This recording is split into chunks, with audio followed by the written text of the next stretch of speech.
Magandang umaga sa lahat. At ako'y nagagalak na makabalik muli sa umagang ito sa tabernakulo para manalangin para sa mga may sakit ngayong araw na ito. Haya't kadalasan, sinisikap natin na makapunta ng mas madalas at manalangin para sa mga tao na nanggaling pa sa iba't ibang lugar para mapanalangin. At ngayon, kami aalis din maya-maya ngayon para puntahan ang mga pagtitipon sa California at kanlurang baybayin. At tunay po na hinihingi namin ang inyong mga panalangin na ang Diyos ng langit ay mahabag sa atin at pagkalooban tayo ng dakilang mga gawain. Kararating ko lang kahapon o kagabi pala, ginabi na masyado, at yung kahapon ay isa sa, yung isang araw bago kahapon at yung kahapon ay isa sa pinakakatangi-tanging pula sa kalendaryo ng mga araw ng buhay ko. Doon po'y may kakilala akong 2 tao o 3 sa loob ng gusali na sumaksi sa pagbaba ng Panginoon kahapon. At isa pong dakilat kamanghamanghang bagay ang nangyari na wala lang akong oras ngayong umaga para ikwento sana sa inyo. Pero baka sa susunod na linggo ng umaga, bago kami umalis, baka may panahon po ako sa pagmemensahe para sabihin sa inyo. Kung loobin ng Panginoon, ako'y pupunta para man lang makapanalangin para sa mga may sakit sa linggo ng umaga. Marahil, hapon ang alis namin noon, kung maaari, papunta sa pagtitipon sa San Jose, California. At kung may mga kakilala kayo na malapit lang doon sa kanlurang baybayin doon na naniniwala kami na magiging yun na ang panahon marahil na hinihintay ko ng matagal, na pagbabago sa aking pagmiministeryo na parating. At malapit na po talaga. Inisip ko nga na yun na yung nangyari kahapon. At naniniwala ako na kagad na yun ngayon. At yun po'y magiging higit sa anumang nakita na natin o narinig na natin noon. Ngayon, alalahanin nyo lang, ito'y ganito ang sabi ng Panginoon. Kita nyo? At kaya inaasahan natin yun anumang oras. At gaganapin natin ng pagtitipon doon sa mismong dako kung saan isinasagawa ang mga eksibisyon. Naniniwala ako na ganun nga, di ba, Jim? Sa lugar kung saan itinatanghal ang mga eksibisyon doon sa San Jose, California. At yun po'y 10 araw na pagtitipon. Magsisimula ng ika-20 hanggang sa ika-29 sa San Jose. Ngayon, inyo lamang po kaming alalahanin at ipanalangin. Ngayon, meron na lang tayo kung matatapos tayo sa oras, mga 1.5 oras na lang para simulan ang ating mga gawain para sa pananalangin para sa mga may sakit at dalhin ng salita. Pinili ko sa umagang ito ang isang munting sipi sa kasulatan, 2 dako sa Biblia para ipangusap. Pero bago tayo mangusap, iyuko natin ang ating mga ulo pansumandali para sa pananalangin. Pinakamabiyayang Diyos, may pagpapakumbaba po kaming dumudulog sa iyong luklukan ng biyaya sa umagang ito bilang mga di karapat-dapat na mga anak. Pero dumudulog kami ng may di nabahirang pananampalataya sa Diyos na ipinagkaloob sa amin ng Espiritu Santo at ng Kanyang palagiang presensya na kasama namin. At sa pamamagitan ng isang pangako ng Panginoong Yesus, na kung kami makadudulog ng may pagpapakumbaba at ihilingin ng anuman sa Kanyang pangalan, ipagkakaloob sa amin ng aming kahilingan. Kaya naman, hindi namin tinitingnan ang aming sariling mga nagawa dahil alam namin na wala kaming ganoon. Bagkus nakatingin kami sa mga nagawa ng Kalbaryo, kung saan ang nakamit naming biyaya ay ibinigay sa amin ng walang bayad ng anak ng Diyos. At di namin mapigilan ang aming mga luha na gumuguhit sa aming mga leeg kapag naiisip namin na kami na mga di karapat-dapat na mga tao at kung papaano na sa pamamagitan ng Kanyang biyaya doon sa Kalbaryo ay ginawa niya yon para sa amin. Nang sa gayon ay madala kami ng mas malapit pa sa Diyos sa pakikipag-ugnay. At ngayon kami mga anak na lalaki at mga anak na babae sa Kanya. At kami dumarako sa umagang ito, Panginoon, sa ilalim ng munting bubungan na ito para ialay ang aming mga sarili at para sa gawain na ipinagtatapat ang aming mga pagkakasala at mapasa makalangit na pagsamba.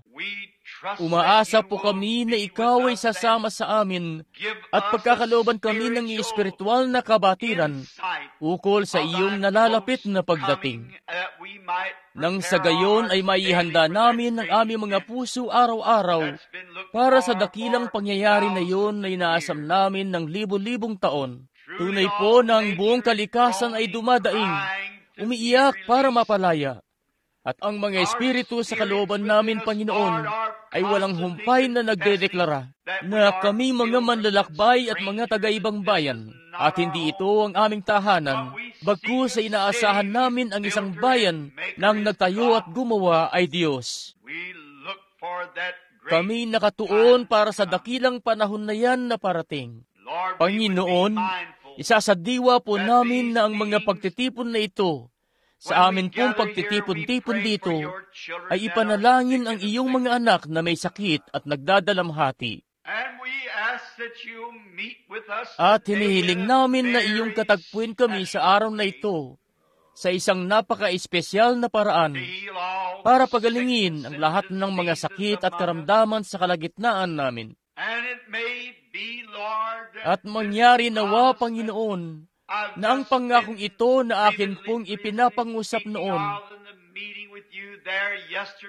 sa pakikipagtagpo sa iyo doon kahapon, pagkatapos lamang na magliwanag ang araw at kung paano mo po pinagtibay yon ng paulit-ulit. At nararamdaman na po namin na nalalapit na ang oras at naway maging ito na yung araw na ito, Panginoon, na ito'y mangyayari. Na iyo pong babaguhin na ang ministeryo, Panginoon, para maging isang bagay na magiging masigit na mapagbiyaya sa iyong mga hirang. At ngayon, Diyos Ama, hindi lamang po ang mga narito ang ipapanalangin namin, kundi maging sila ng mga nagkalat sa buong mundo na mga nangangailangan, kapwa sa espiritual at pisikal. Iyo pong ipagkaloob sa kanila, O Panginoon, ang mga nais ng kanilang mga puso, dahil ang iyo pong mga anak ay nagpapakasakit sa mga araw na ito. Ang pagpapahirap ng kaaway ay ganun na lamang kalakas, pero ikaw po'y lalong mas malakas. Sapagkat nasusulat po, lalong mas dakila siya na nasa inyo, kaysa sa kanya na nasa sanlibutan. Sa pamamagitan po nito, ay kami nakakapanagumpay. Ikaw po'y mangusap sa amin sa pamamagitan ng iyong nasusulat na salita. At sa aming pag-uwi sa umagang ito, nawa ay masabi namin gaya nila na mga nanggaling ng Emmaus. Hindi bagat ang mga puso natin nag-aalab sa loob natin noong nakikipag-usap siya sa atin sa daan? We asked it in Jesus' name who gave the promise. Amen. Haya't amin pong hinihiling ito sa pangalan ni Jesus na siyang nagbigay ng pangako. Amen. Ako'y magbabasa na po ngayon mula sa 2 dako sa aklat ng Henesis. Ang isa rito'y matatagpuan sa ika-24 na kabanata, simula sa ika-56 na talata. Ganito po ang mababasa rito. At sinabi niya sa kanila, huwag ninyo akong pigilin, yamang pinagpala ng Panginoon ang aking lakad. Papagpaalamin na ninyo ako upang ako'y umuwi sa aking Panginoon. At kanilang sinabi, tatawagin namin ang dalaga at uisisain namin sa kanyang bibig. And they called Rebekah and said unto her, At kanilang ngang tinawag si Rebeka at kanilang sinabi sa kanya, sasama ka ba sa lalaking ito? At sinabi niya, sasama ako. At kanilang pinapagpaalam si Rebeka na kanilang kapatid at ang kanyang yaya at ang alilang katiwala ni Abraham. At kanilang binasbasan si Rebeka at sinabi nila sa kanya, kapatid namin, maging ina ka nawa ng yuta-yuta. At kamtin ng iyong binhi ang pintuang bayan niyaong mga napupuot sa kanila. At sa Henesis 22, sa ika-15 talata, mababasa natin, of the Lord called unto At Abraham tinawag out ng of anghel heaven ng the second Panginoon time, si Abraham ng ikalawa mula sa langit, and said, By myself have I sworn, at sinabi, saith the Lord, sa aking sarili ay sumumpa ako, anang Panginoon. for because thou hast done this thing, thou Sapagkat hast not with ginawa mo ito at hindi mo itinanggi sa akin ang iyong anak, iyong bugtong na anak, na sa pagpapala ay pagpapalain kita, at sa pagpaparami ay pararamihin ko ang iyong binhi, na gaya ng mga bituin sa langit, and as the sand upon the seashore, at gaya ng mga buhangin sa baybayin ng dagat, at kakamtin ng iyong binhi ang pintuang bayan ng kanyang kaaway. And in thy seed shall all the nations of the earth be At blessed. pagpapalain sa iyong binhi ang lahat ng bansa sa lupa, sapagkat sinunod mo ang aking tinig. Ngayon, naway idagdag ng Panginoon ang kanyang mga pagpapala sa pagbabasa ng kanyang mga salita. Ngayon, nais kong kunin kung tatawagin itong isang teksto. My subject this morning first is testing before promised gates. Ang aking paksa sa umagang ito, una ay And the subject pagsubok is sa harap ng assessing ipinangakong the mga enemy's pintuan. At ang paksa ay pagkamit sa mga pintuang bayan ng kaaway. gates. God had been testing the patriarch. Sinusubok ng Diyos ang Because he had given him patriarka a promise. dahil binigyan niya siya ng And isang when pangako. God makes the promise, At sa tuwing nangangako ang he Diyos, wants to be sure nais niyang siguraduhin that this na ang taong person is ito ay karapat-dapat worthy sa of the pangako. promise before he bago niya tuparin ang kanyang sinabi o kanyang ipinapangako. Mangyari nga na si Abraham ay pinangakuan na sa pamamagitan ng kanyang binhi ang buong mundo'y pagpapalain, na siya'y magkakaroon ng isang anak na lalaki. At ang anak na lalaking ito, mula sa kanya, ay sisibol ang isang binhi na pagpapalain ang buong mundo. At si Abraham, noong ibigay sa kanya ang pangako, siya'y 75 taong gulang na noon. At si Sarah, na kanyang asawa, ay 65 taong gulang na noon. Pero sinabi sa atin ng Biblia na si Abraham ay hindi nagalinlangan sa pangako ng Diyos sa pamamagitan ng di pagsampalataya. Bagkus ay lumakas pa at nagbibigay papuri sa Diyos. And God time after time tested him. But he had come At to ang that Diyos final mulit-muli test. ay sinubok siya. Ano pat dumating siya sa huling pagsubok bago mangyari ang pagpapala. And that's the way it is with all the seed of Abraham. God gives At us ganoon that yon sa lahat final ng binhi test. ni Abraham. Ibinibigay ng Diyos sa atin ang huling pagsubok na yon bago niya ibigay ang pangako. And if it was possible, At kung I would maaari like to po, say something may here gusto akong sabihin dito na personal. withhold Pero that ibibimbin ko muna.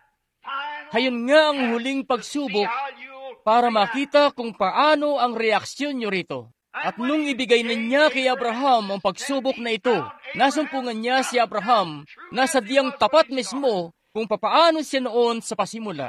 Grabing pagpapala nga ito sa umagang ito kung tayo na humahawak sa kanyang pangako ng pagpapagaling Would stand just as true ay titindig ng sadyang as we tapat did when we stood gaya there ng and pagkakatayo accepted natin no dito matter noon what the doctor at tatanggapin ito. Kahit na ano pa ang sabihin ng doktor, nakatindig pa rin ng sadyang tapat. And when he did this, At and noong never gawin ni withheld Abraham his ito, only son, at hindi ipinagkait ang but sarili when the niyang doctor anak, plunged the knife bagkus into Isaac's ay sasaksak bosom na to niya sana noon destroy ang kutsilyo sa dibdib his ni Isaac testimony. para wasakin ang kanyang patotoo. Kanyang pinatotoo na yon sa buong kilalang lupa noon na nalalaman niya na siya'y magkakaroon ng anak na lalaking ito. At pagkatapos, nung dumating na ang anak, siya'y sinabihan na bumaling pabalik at wasakin ang tanging pag-asa na meron siya para sa kanyang patotoo na matupad. At noong makita ng Diyos na siya'y tapat sa pananampalataya na yon na meron siya sa Diyos, tumunghay ang Diyos mula sa kalangitan at ang sabi niya, I've sworn by myself. Sa aking sarili sumumpa ako na aking pagpapalain ka at pararamihin ka, at kakamtin ng iyong binhi ang pintuang bayan ng kanyang kaaway. What a promise. Grabing pangako. And Rebecca, At si Rebecca, na siyang magiging nanay para sa kinikilala't ipinangakong hinihintay na anak na lalaki, noong siya'y tawagin para sa huling pagsubok na may isang estrangerong lalaki na hindi pa niya nakikita kailanman. Ang tanging nakita lang niya ay ang pagkilos mismo ng Espiritu Santo. At nung ang kanyang mga magulang ay di makapagdesisyon ng buo kung siya ba'y sasama sa estrangerong ito o hindi, para maging asawang babae ng isang lalaki na hindi pa niya nakikita kailanman. Kaya't siya'y dinala mismo sa isang huling pagsubok. Sigit dadalhin namin ang dalaga at siya ang pagsasalitain. Kami makikinig sa kung ano ang mamumutawi sa kanyang bibig, kung siya'y sasama, oo ba o hindi. Sa ganong paraan nga ito dinadala sa lahat ng binhi ng Diyos. Kinakailangan na mamutawi sa bibig niyo mismo. Nais ng Diyos na marinig mula sa inyo mismo. Kaya noong subukin siya, hindi siya nag-atubili maski isang minuto. Sabi niya, sasama ako. Gusto ko yun. Hindi yung, sige po't pag-iisipan ko muna. Pag-aaralan ko po muna. Siya'y ganap na kumbinsido. Ganyan ang mga tao na magagamit ng Diyos. Kapag kay ganap na kumbinsido, natutuparin ng Diyos ang kanyang pangako. Ang sabi, sasama ako. At ang kanyang mga kaanak na mga pinahiran, marahil walang kamalay-malay. Pero sila nga'y nagpropesiya at ipinatong nila ang kanilang mga kamay sa kanilang kapatid na babae at kanilang anak na babae dito sa maganda at kabataang babae na Hudyo. At pinasakay nila siya sa isang kamelyo at pinadala siya sa isang dayuhang lupain, dadako sa gitna ng mga dayuhan. Pero may kung anong bagay na nasa kanila. Ang sabi nila, kamtin ng iyong binhi ang pintuang bayan ng kanilang kaaway. Maging nanay ka sa makalibot milyon-milyon. At ngayon, ang lahi na iyon ng tao at bayan ng Diyos ay nagkalat sa kakapalan ng dagat sa dagat sa buong mundo. Sa pagkabuhay na maguli, sila'y magiging gaya sa mga bituin sa langit, habang sila na nagniningning na mga liwanag ay dadako sa kanilang posisyon, sa kanilang pagtugaygay sa sangkalangitan. At sa pagdating nila, sila'y magiging gaya sa mga dagat sa tabi ng, o mga buhangin sa tabi ng dagat. Hayan sila na makalibot milyon-milyon ang bilang nila.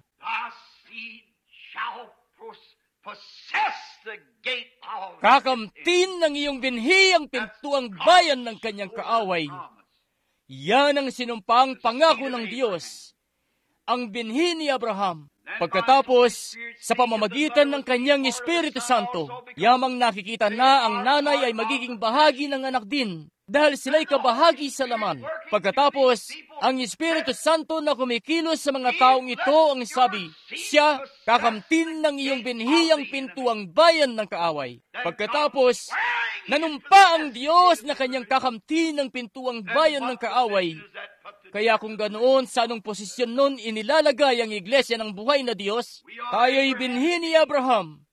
Dahil tayo yamang patay na kay Kristo, tayo'y kabilang sa binhi ni Abraham at tagapagmana kasama siya sa ilalim ng siyang sinumpang pangako.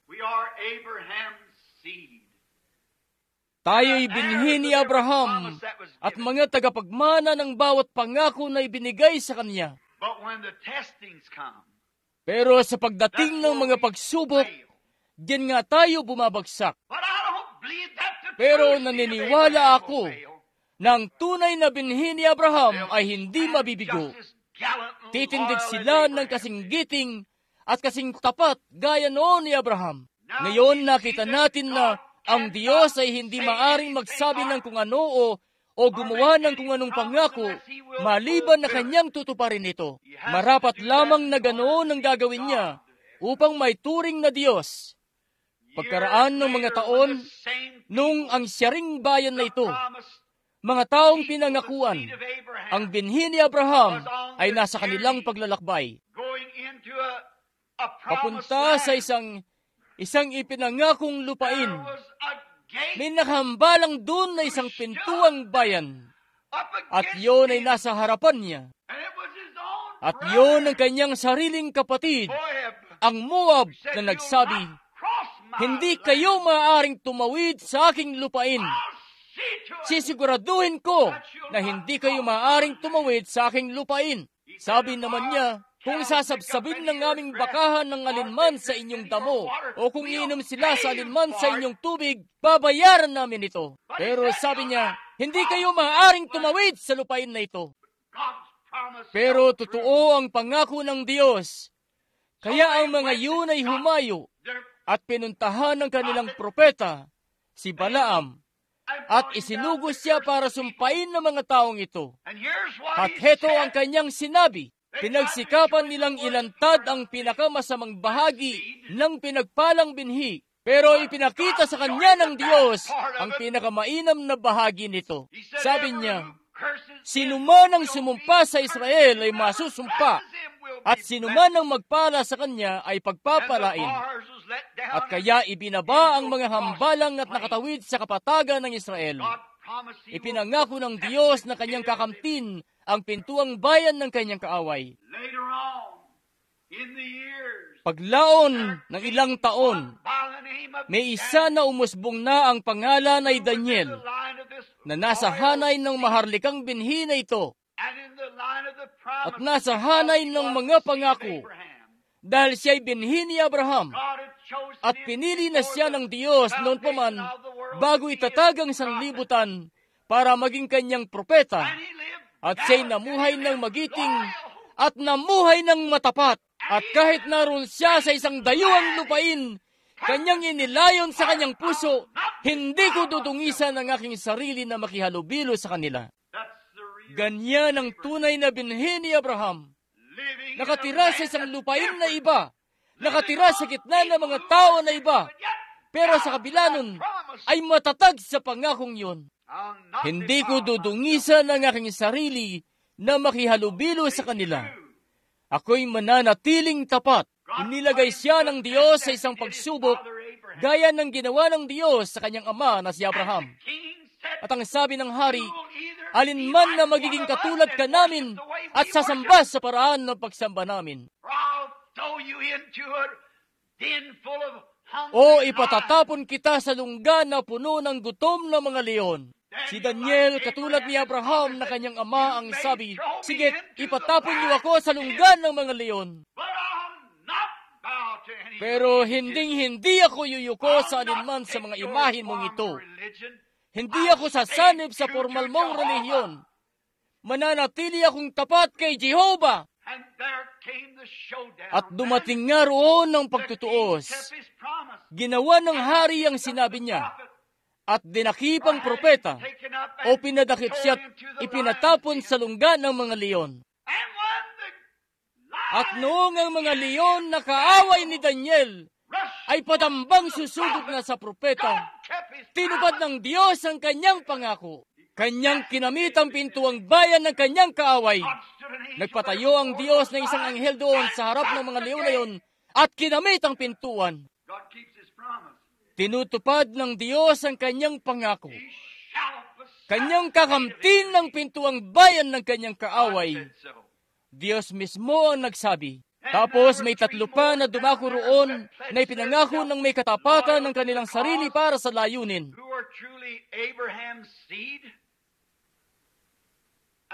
Na mga tunay na binhi ni Abraham. At yun ay sina Sadrak at Mesak at Abednego.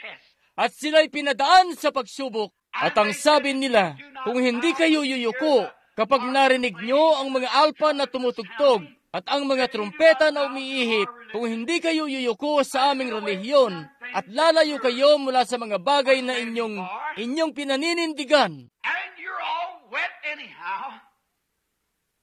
Your religion's no more than anybody else's. At may hina naman kayo. Siya nga, We hear that all ang the relihiyon time. nyo ay tulad din naman ng sa iba. Hindi ba't lagi nating naririnig yan sa tuwina?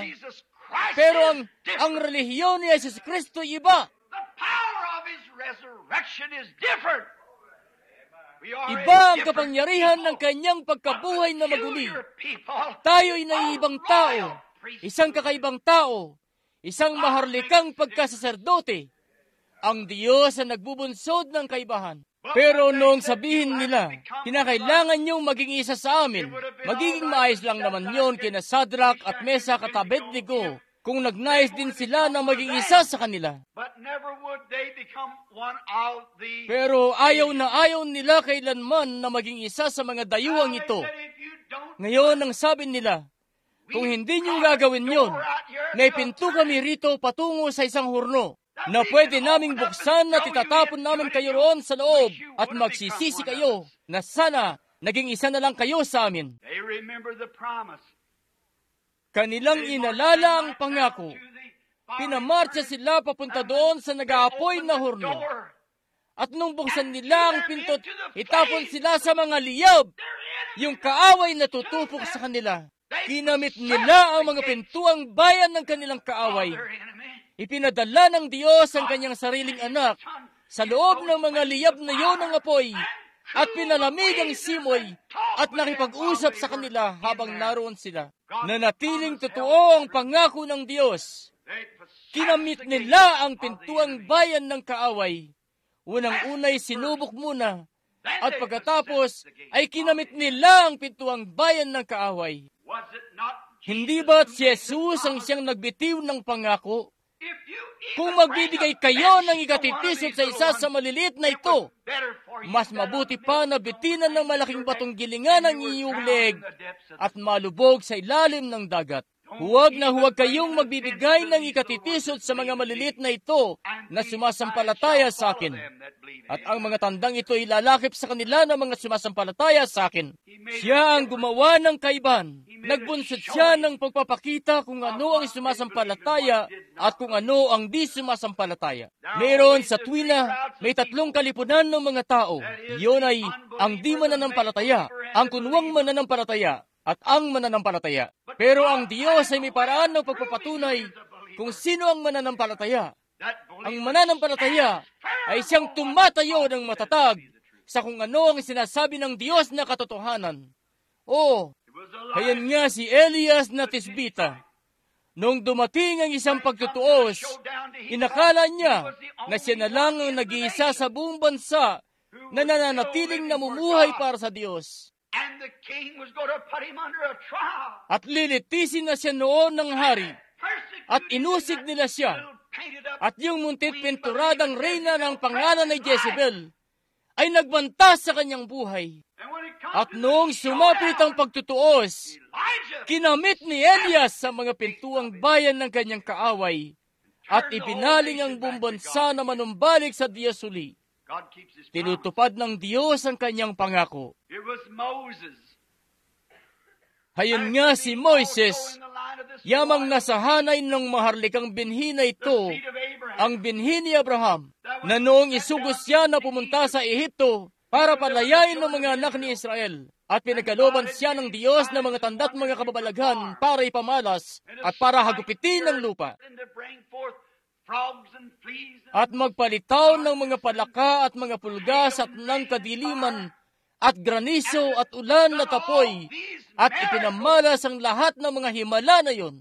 Pero mangyari nga na noong pangunahan na niya sila palabas sa pamamagitan ng kamay ni Jehovah, dumating yung sandali na kinaharap niya ang pintuang bayan sa pagitan niya at ng ipinangakong lupain. Naroon ang dagat na pula, isang hambalang sa daan.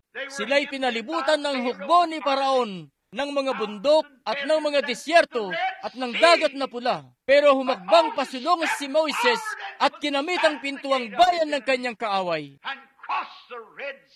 at tinawid ang dagat na pula na di nababasa ang paa, na parang naglalakad siya sa isang malikabok na kalsada, kanyang kakamti ng pintuang bayan ng kaaway. Diyos mismo ang may sabi at yun na yun. Mga ilang taon lang pagkatapos noon na dumating ang mga pagsubok at ang iglesia ay naliglig ng lubos, gaya lang ng karaniwang nangyayari sa isang kongregasyon ng mga tao. Kapag may bagay na nangyayari na hindi ayon sa paraan na iniisip nilang mangyari, kaya't ibinubunsod yun ng Diyos na magkaganoon. Ang Diyos ay nagdadala ng tensyon sa loob ng iglesia. Bawat anak na lumalapit sa Diyos ay kinakailangan na masubukan at mapatunayan at masubok. Ipinahihintulot niya ang karamdaman na tumama sa inyo. Ipinahihintulot niya ang mga sakit na dumako sa inyo para subukin kayo at para patunayan kayo, para ipakita sa mundo na kayo tunay na binhi ni Abraham. Ipinahihintulot niya ito sa pamamagitan ng kanyang sariling kalooban. Ipinahihintulot niya ang mga sakuna. Ipinahihintulot niya ang mga kaibigan na bumaligtad laban sa inyo. Ipinahihintulot niya ang lahat ng mga bagay na ito at hinahayaan ng dyablo para tuksuhin kayo at gagawin ng dyablo ang lahat maliban sa kunin ng inyong buhay. Maaari nitong iratay kayo sa banig ng karamdaman. Maaari nitong ibaling ang inyong mga kapitbahay laban sa inyo. Maaari nitong ibaling ang iglesia laban sa inyo. Maaari nitong gawin ang halos lahat. At ito'y kalooban ng Diyos na gawin nito ito. Itinuro sa atin na ito'y pinipitagang higit kaysa sa ginto para sa atin. Paano naman si Abraham kasama si Isaac sa bundok? Sa isa na yun na ipinagkaloob ang pangako, at sa kanyang katapatan at kanyang pagkabatid, at kanyang pananampalataya kay Jehovah. Yun nga'y sa pamamagitan noon, at yun lamang, na ang Diyos ay tumunghay pababa at nagsabi, kakamti ng kanyang binhi ang pintuang bayan. Isinusumpa ko sa sarili ko na gagawin ko ang mga bagay na ito. Wala lang ang higit pa na mapapanumpaan niya. Kaya naman nanumpa siya sa kanyang sarili. Tapos, kung naibunsod niya si Abraham na masubok doon noon sa huling sandali na yon, marapat lamang na kanyang susubukan din kayo at ako para sa huling sandali na yon, sa oras na yon ng pagpapasya, sa panahon ng lahat ay malayo sa inyo. Kinakailangan mong tumindig na mag-isa roon. Hallelujah! Hayon nga yun. Tatayo kayo mag-isa. Lumakad kayo roon at sabihin, gayong patayin man niya ako, ako'y magtitiwala pa rin sa kanya. Hayon ang binhi ni Abraham. Hayon ang isa na yon na nagbigay ng pangako. Kahit na ano pa ang sabi-sabihin ng iba sa kanila, gawin ng iba sa kanila, sa akin at aking tahanan, kami maglilingkod sa Diyos. Sabihin man ng iba, walang mapapala dyan sa karanasan na yan. Kung ano-anong tugpon lang yan ang pagkapanabik, basta't sa akin at sa aking tahanan, kami maglilingkod sa Diyos. At nais kong kunin ang sinabi rito ni Pablo at sabihin, sa daan na tinatawag na hidwa, sasamba ako sa Diyos ng ating mga magulang. Kahit sila pa'y mga madadaldal na pumapasok sa iglesia, kahit sila pa'y mga nagbabaluktot ng istorya, at kahit nariyan pa ang lahat na ng uri ng bulang mga propeta at lahat na nakapasok sa iglesia sa kalagitnaan ng mga tao. At sa pamayanan at lahat na, basta't para sa akin at para sa aking tahanan, kami maglilingkod sa Panginoon. Kahit lahat sila hihinto sa pagpunta, at kahit ang iglesia ay magiging malamig, walang pakialam. Ako at ang aking tahanan, kami maglilingkod sa Panginoon. Kahit may panalangin pa at hindi gumaling, wala nga yung kinalaman dito. Basta't ako at ang aking tahanan, maglilingkod kami sa Panginoon. Kahit may mga pagsusulit pa at mga pagsubok, ang mga tao ay hindi di maaring magkamali. Ang Diyos lang ang ganoon. Sa tao, kung ang isip nyo ay itutuon nyo sa tao, ang tao na yun ay nagkakamali. Marahil hindi niya sinasadya, pero talagang magkakamali siya. Ipinahihintulot ng Diyos na magkamali ang tao para mayanig niya ang iyong pananampalataya palayo sa tao. Ang pananampalataya natin hindi nakasandal sa karunungan ng tao, bagkus ay sa kapangyarihan ng pagkabuhay na maguli ni Jesus Kristo.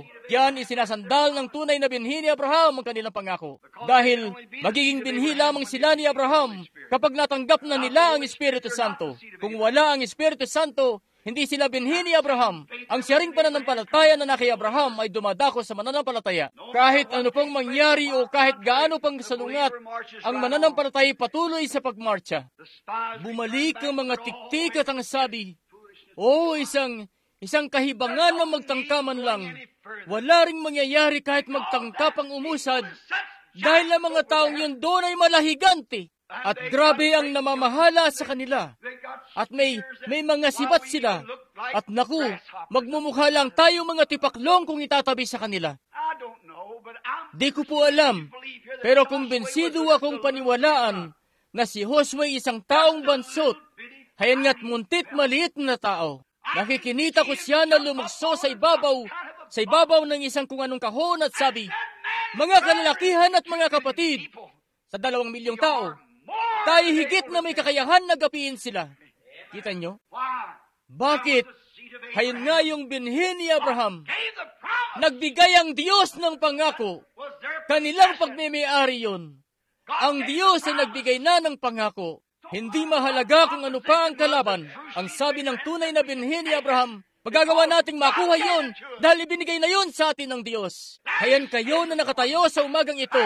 Hayan nga na nakatayo ang iglesia ng buhay na Diyos. Hindi ko alintana anuman ang sabi-sabihin ng iba, anuman ang sabi-sabihin ng doktor, anumang iba, anumang sabi-sabihin ng di mananampalataya.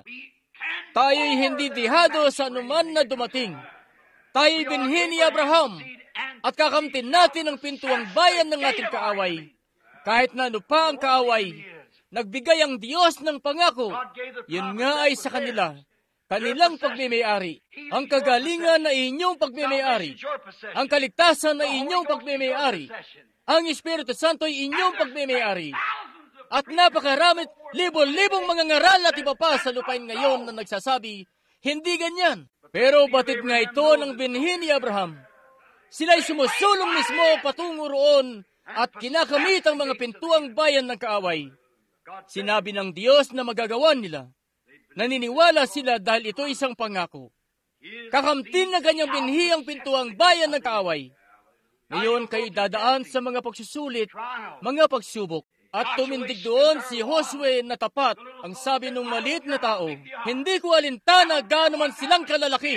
Hindi ko alintana anumang uri ng sibat ang meron sila. Gaanong kataas man ang pagkapader ng kanilang mga sidad at gaano man katibay yun. Ang pangako sa atin ay ang pintuang bayan ay kakamtin ng mga anak ng binhi ng Diyos. At tayo dadako roon para kunin ang mga yun. Sila'y mas dehado sa atin. O yan ang tunay na binhi. Marami sa kanila na ipinanganak na natural na binhi ang nagsabi, hindi natin magagawa, wala ring mangyayari kahit tangkain pa natin. Kita nyo, mas higit ang bilang nila sa atin. Mas daig nila tayo, nalalamangan tayo sa lahat, kahit na ano pa. Hindi siya, nakatingin sila sa kung ano ang nakikita ng mata. At si Josue nakatingin sa kung anong sinabi ng Diyos. Ang binhi ni Abraham ay hindi tumitingin sa anumang natural na mga bagay. Nakatingin sila sa kung anong sinabi ng Panginoon. Yun ang pangako. Ano kaya kung tumingin noon si Abraham sa natural? Sa isang babae na 100 taong gulang na. 90 ang edad, ang asawa nga niya. At siya na may 100 ang edad. At kasama na niya siya mula noong kabataang babae pa lang ito. At siya na may kabataang lalaki at walang binhi. Hindi siya tumingin sa ganoon. Ang sabi niya ay ibinilang niya ang mga bagay na yon na tila hindi. Dahil nakatingin lamang siya sa kung anong sinabi ng Diyos. Pagpapalain kita, Abraham, at pagkakaloban kita ng binhi kay Sarah, at kanyang sinampalatayanan nito. Hindi niyo tinitingnan ang kontra. Nakatingin tayo sa kung anong sinabi ng Diyos. Ang Diyos ang nagsabi, yun na yun. Kaya naman noong makarating na siya sa Jordan, noong gawin na si Josue na punong komandante ng hukbo, at nakarating sila sa pinakagilid ng tubig, at natatanaw na nila't nakikita ang Jericho. Pero sa pagitan nila, noong ihanda na ni Josue ang kanyang hukbo, mayroong pintuan. Ang pintuan na yun ay tinatawag na Jordan. Pero may bisa ang pangako ng Diyos sa bawat pintuan. Kahit na ano pang pintuan yun, ang pangako ng Diyos ay may bisa. Kanyang kakamtin ang mga pintuang bayan ng kanyang kaaway. Yun na yun. Noong makarating siya sa Jordan noong umaga na yun, marahil naniniwala ako na ang diablo'y nagbunsod ng mga ulap ng bagyo na nakalutang sa lahat ng dako, na yung malapat na matandang maputik na tubig ay malakas ang agos, umaapaw sa kabukiran ng baha. Oh, grabing sandali yon ng pambubuyo. Pero ang sabi ni Josue, Maghanda kayo. Makikita nyo ang kalwalhatian ng Diyos. At pinaging banal nila ang sarili nila at naghanda. Naghanda mismo kahit noong oras na ang lahat ay tila ba taliwas. Pero hayon nga ang binhi ni Abraham na nanumpa ang Diyos. Ibibigay ko sa kanya ang pintuang bayan. Dumako siya sa Jordan. Yun ang pintuan niya. At kanyang kinamit yun. Darating ang umaga na kinakailangan ko nang dumako sa huling pintuan din. Dadako at dadako rin kayo sa Jordan. Pero ang binhi ni Abraham ay kakamti ng pintuang bayan. Kahit na ano pa yun, kanyang kakamti ng pintuang bayan ng bawat kaaway. Ang lahat ng mga kalalakihang yun ay dakilang mga kalalakihan. Namatay sila sa tungkulin. Pero sa wakas, isang araw sa Bethlehem ng Judea, ang maharlikang binhi pinanganak ng lahat sa kanila'y mga anino na lamang. Ang maharlikang binhi ay pinanganak, hindi sa isang tao, bagkus ay pinanganak siya sa pamamagitan ng isang birhen na ang kapangyarihan ay nasa kanyang mga ugat para panagumpayan ang kamatayan at impyerno. Ang Diyos ay nangako. Hindi magagawa yon ng isang ordinaryong tao. Pero yamang ang Diyos ang nangako, siya pa rin Diyos mga ilang minutong nakararaan kung paano siya noon kay Abraham. Si Jehovah Jireh, ang Panginoon ay maglalaan ng daan para panagumpayan ng pintuan. Paano natin magagawa yun? Namatay si Josue, namatay si Moises, ang iba pa sa kanila ay namatay. Pero ang sabi ng Diyos, kanyang kakamti ng pintuang bayan ng kanyang kaaway. Papaano niya pananagumpayan ang kamatayan? Siya ay may pamamaraan ng paggawa ng mga bagay-bagay. Kanyang kakamti ng pintuang bayan ng kanyang kaaway. Ang maharlikang binhi pinanganak. Siya ay tinukso sa bawat paraan gaya natin.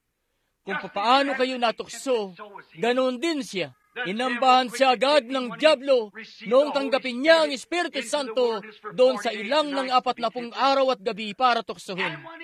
At noong lumabas na siya roon, at sa kanyang kamatayan, pinakuan nila ang kanyang mga kamay at dinuraan ang kanyang mukha. Dinanas niya ang bawat karamdaman.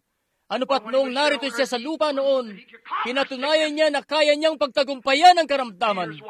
Noong ang nanay ng asawa ni Pedro ay maratay sa sakit na palsy, kanyang hinawakan ang kamay ng nanay at nawala rito ang lagnat. Noong magmakaawa ang ketongin sa may pintuang bayan, marumi man, kung ibig mo, pagagawa mo akong pagalingin. Sabi niya, aking gagawin, gumaling ka. Pinagtagumpayan at kinubkob niya ang pintuang bayan ng ketong. Kinubkob niya ang pintuang bayan ng lagnat. Napasunod niya ang bawat kalikasan sa kanya. Siya ang binhi ni Abraham, ang maharlikang binhi, ang isa na yaon na pinagkalooban ng pangako. Sa kanya, kay Abraham at sa lahat na binhi na sumunod sa kanya, hanggang sa maharlikang binhi at lahat na ng binhi na sumunod pagkatapos sa kanya. Ang pangako ng Diyos ay totoo. Pinagtagumpayan niya ang karamdaman. Pinagtagumpayan niya ang tukso. Noong duraan ng kaaway ang kanyang mukha, hampasin ang kanyang pisngi, ibinaling niya ang kabila. Noong hablutin nila ang balbas mula sa mukha niya at duraan siya, hindi siya gumanti. Pinagtagumpayan niya ang pintuang bayan ng tukso at kinubkob yun. Pagkatapos nga'y sasabihin niyo, hindi ako mapahintulutan ng init ng ulo ko na mapanagumpayan yan. Ikaw binhi ni Abraham. Siya nga po, kanyang pinagtagumpayan na ito para sa iyo. Noong yamutin siya, hindi siya gumanti. Noong libakin siya, pinanatili niya ang kanyang pananahimik. Noong bansagan siyang isang dyablo, pinanatili niya ang kanyang pananahimik. Isa lang ang kanyang gawain, at yun ay ang gawain ng Ama. At siya'y humahayo para gawin yun. Pagkatapos sa huli, ipinako nila siya sa isang krus. Kakaharapin na siya ng kamatayan. Lahat ng iba pa'y pinagtagumpayan ng mga dagat at pinagtagumpayan nila ang kalikasan at pinagtagumpayan nila ang mga leon at pinagtagumpayan nila ang apoy. Pinagtagumpayan nila ang lahat maliban sa kamatayan. Pero heto ang isa na pumipintig sa kanyang utak, sa kanyang mga ugat, ang kapangyarihan para pagtagumpayan ang kamatayan. Kaya kinuha na nila ang kanyang mga kamay at iniliyad siya at ipinako siya sa isang krus. Hinampas-sampas nila siya at hinagupit siyang lubos hanggang sa lumilitaw na sa kanya ang kanyang mga buto. Pero nung gawin na nila at ginawa na nila ang lahat ng magagawa nila, hinagupit siya ng kamatayan. Sabi, ngayon kukunin kita gaya ng ginawa ko kay Josue. Kukunin kita gaya ng ginawa ko kay Daniel. at gagawin ko ang lahat ng ito dahil ibinunsit kita na mamatay. At namatay siya hanggang sa ang araw mismo'y nahiya sa sarili nito. Namatay siya hanggang sa ang kalikasan mismo'y nahiya't pumalya sa takbo nito. Ang araw ay lumubog sa tanghaling tapat mismo. Ang mga bituin ay hindi naglitawan. Namatay siya hanggang sa mga elemento'y dumilim ng gusto na hindi mo maaninaw ang kamay mo kahit nasa harap mo pa. Tanghaling tapat mismo. Naiisip ko ang kalikasan na marahil nagsabi, mamatay na kung kasama siya. Kapatid, pinadiretso ng diablo ang kanyang kalugod-lugod na kaluluwa sa mga balon ng kalaliman ng impyerno. Doon nga'y bumukas sa mga pintuang bayan, pero lumabas siya sa ikatlong araw na pinagtagumpayan yon. Amen! Kakamtin ng kanyang binhi ang pintuang bayan ng kaaway. Pinagtagumpayan ang kamatayan. Pinagtagumpayan niya ang impyerno. Doon sa unang umaga ng pagkabuhay, pinagtagumpayan niya ang libingan. Ngayon nakatayo tayo na higit sa mga mananagumpay sa pamamagitan niya na umiibig sa atin. Noong araw na yon ng Pentekostes, ipinadala niya ang Espiritu Santo para ipagpatuloy doon sa mga hentil, para humila ng isang binhi ng pangako, para maibigay sa mga hentil na mga itinakwil, para maibigay sa kanilang bautismo ng Espiritu Santo, para maipasok sila sa pangako. Ngayon, kamit na natin ang karapatan para pagtagumpayan ang lahat ng karamdaman. Hindi na nga natin kailangang gapiin ito mismo. Ito kasi napagtagumpayan na. Kinakailangan lang natin ang kini ng pangako at pumunta at kunin yon. Napagtagumpayan na ito. Napagtagumpayan na ang kamatayan. Napagtagumpayan na ang impyerno. Napagtagumpayan na ang karamdaman. Napagtagumpayan na ang tukso. Napagtagumpayan na ang lahat ng mga diablo. Napagtagumpayan na ang impyerno. Napagtagumpayan na ang kamatayan. Napagtagumpayan na ang libingan. Nakatayo tayo sa pintuang bayan na kinukuha na ito. Hindi na kailangang magpaputok. Ito'y tapos nang nabayaran mismo. Ang kanyang kaaway, kanyang kakamti ng pintuang bayan ng kanyang kaaway. Gaanong karami, makalibong milyon-milyon. Kakamtin niya ang pintuang bayan ng kanyang kaaway, bawat kaaway. Bumangon siya mula sa patay.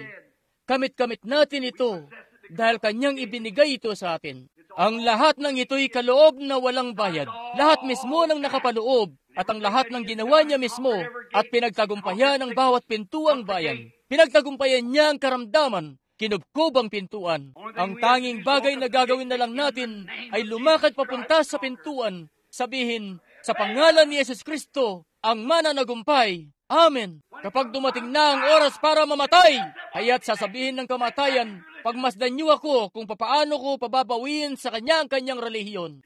Sa pangalan ni Yesus Kristo na taga Nazaret, mahati ka, O Jordan.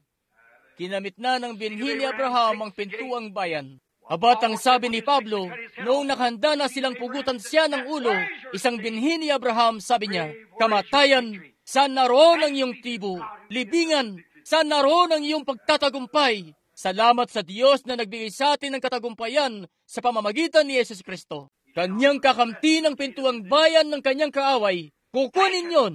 Ngayon, hindi siya bugbog sa may pintuan. Kanyang pagtatagumpayan yon at kukunin yon. Kanyang kakamtin yon.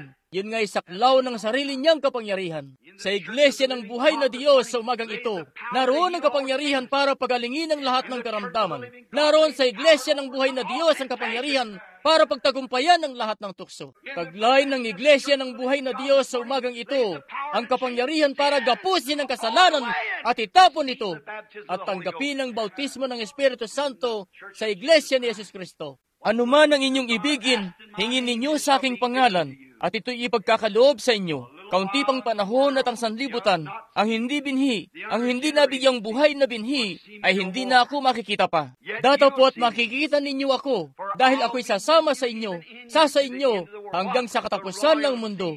Ano? Ang maharlikang binhi, ang mga gawa na aking ginagawa, ay gagawin din naman ninyo. Patutunayan ko ang aking sarili na ako'y kasama ninyo, dahil ang mga tandang ito ay lalakip sa kanila na mga sumasampalataya. Kakamtin niya ang binhi ng kanyang kaaway. Kanyang kakamtin ng kanyang binhi ang pintuang bayan ng kanyang kaaway, kahit na ano pang pintuang bayan nito. Kung ito may karamdaman, mga tukso, kasalanan, anumang pintuang bayan nito, ito'y pinagtagumpayan na. At kamit-kamit na ito ng binhi ni Abraham. Hindi po ba kayo natutuwa sa umagang ito na malaman na nakatayo tayo ngayon na higit pa sa isang mananagumpay? Higit pa sa isang mananagumpay? O ano pang dahilan at makikipaglaban pa? Tapos na ang pakikipaglaban.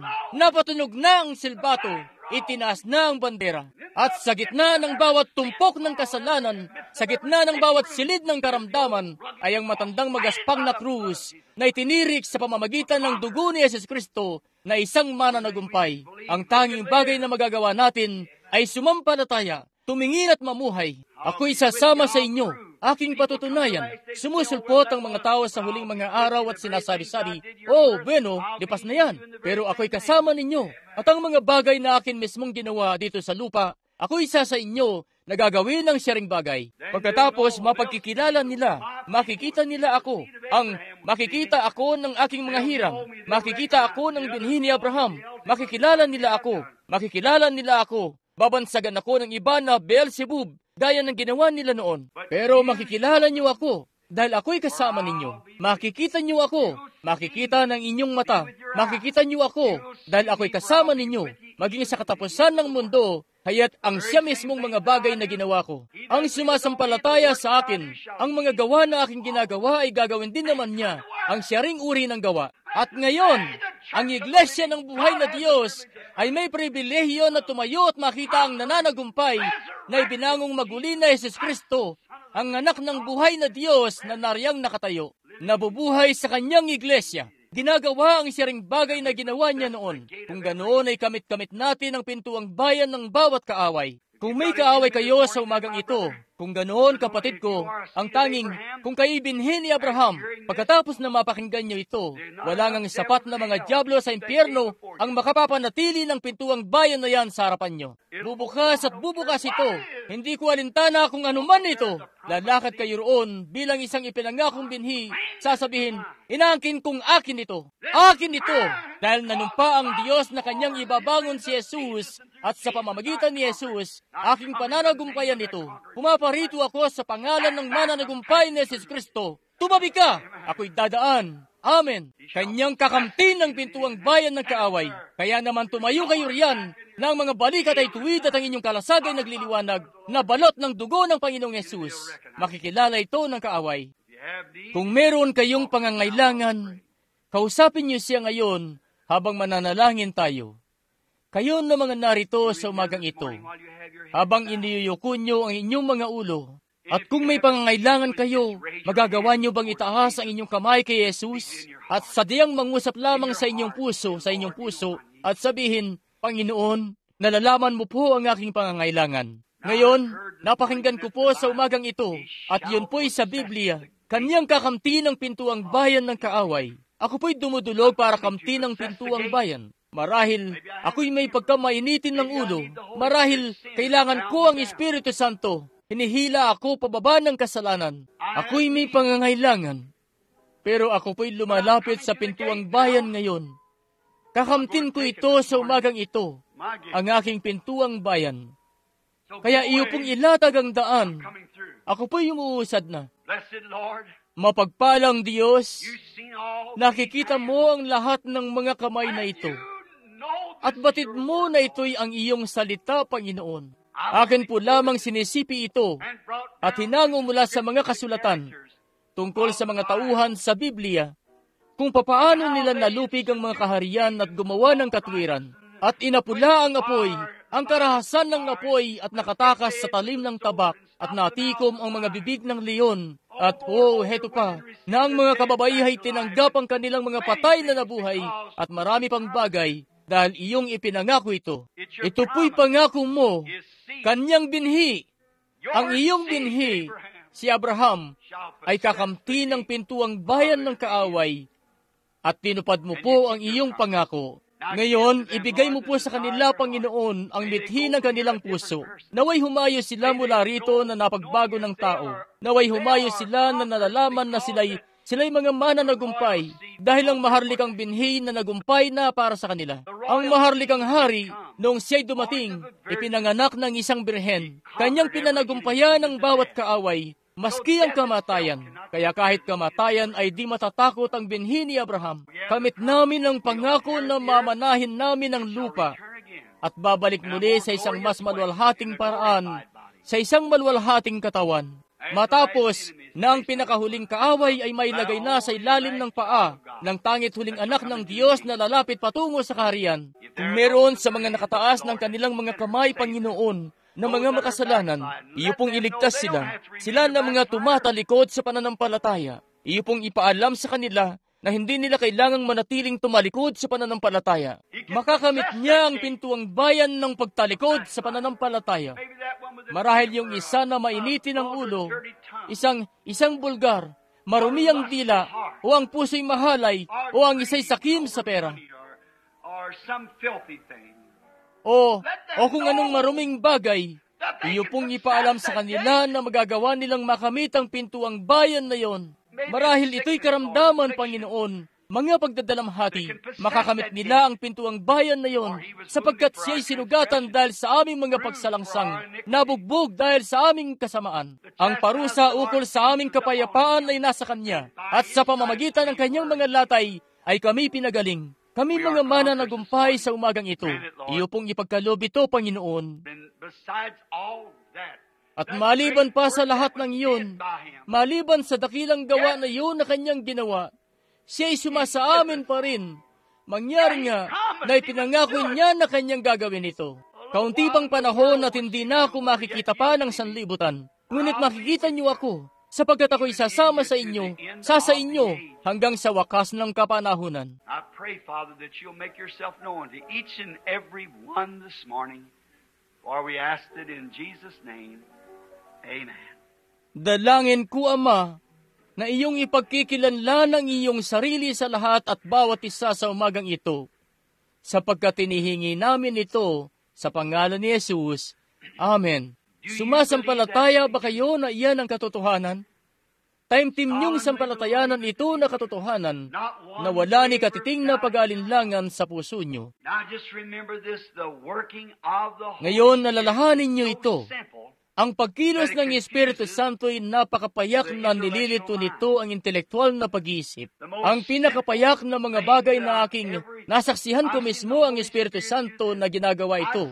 Nasasabi ko ang ganitong mga bagay na, ayan nga, hindi ko maiisip yon sa paraan na yon. Kung gagamitin ko kasi ang sarili kong pag-iisip, sasabihin ko, bueno, hindi maaaring tama yon, pero laging tama. Napakapayak ng paggawa niya ng mga bagay, at ginagawa niya ang mga bagay na ito para mapagkilanlan ang kanyang sarili sa kanyang mga hirang. Ang Diyos ay kasama ng kanyang mga hirang. Siya'y nasa gitna ng kanyang mga hirang. Iniibig niya sila at nais niyang gumawa para sa kanila at tulungan sila at sadyang ipaalam mismo sa kanila na hindi niya gagawin pa lang, bagkus ay nagawa na niya. Nagawa na niya yun. Ito'y sa inyo na. Ito'y pagmimay-ari niyo na.